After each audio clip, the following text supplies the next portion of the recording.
কোথায় বলো তো জায়গাটা? অনেকেই বুঝতে পেরেছো, আবার অনেকেই জানো না।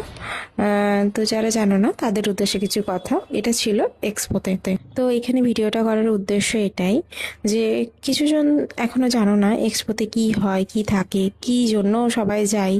তো তাদের জন্য সম্পূর্ণ ভিডিওটা দেখো, পুরো বুঝতে পারবে। আমি এসে গেছি কলকাতার এক্সপোতে, যেটা হয় মিলন মেলা প্রাঙ্গণে। এটা আমি ইন করে গেছি। এই ধরনের এক্সপো কিন্তু প্রত্যেকটা স্টেটে হয়ে থাকে। এটা যেমন কলকাতায় হচ্ছে ওয়েস্ট বেঙ্গলের, আর সেরকম ভাবে ঝাড়খণ্ড বিহারেও একই রকম টাইপের এক্সপো হয়। এই এক্সপোতে গিয়ে কি কি শেখা যায়, জানা যায়, সবটাই বলবো, সাথে থাকতে হবে। প্রথমে একটা ভালো জিনিস, সেটা এখানে সমস্ত রকমের প্রোডাক্টের স্টোর থাকে। বিউটি এক্সপো নির্দিষ্ট একটা টাইম মতন ওপেন থাকে, অ্যাপ্রক্স টাইমটা ধরে নিতে পারো 11টা থেকে 6টা অবধি।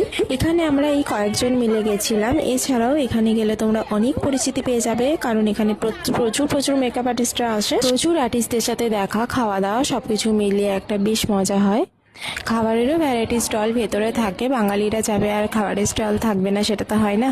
এবারে দেখো দেখায় স্টোরগুলো, একটু ক্লোজলি দেখাচ্ছি। প্রচুর প্রচুর প্রোডাক্টের স্টোর থাকে। আর যে কথাটা বলাই হয়নি, যেটা স্পেশালি, প্রচুর ভালো ভালো আর্টিস্টের স্টেজ থাকে, যারা সেখানে নিজেদের সিগনেচার লুক, নলেজ সবটা শেয়ার করে।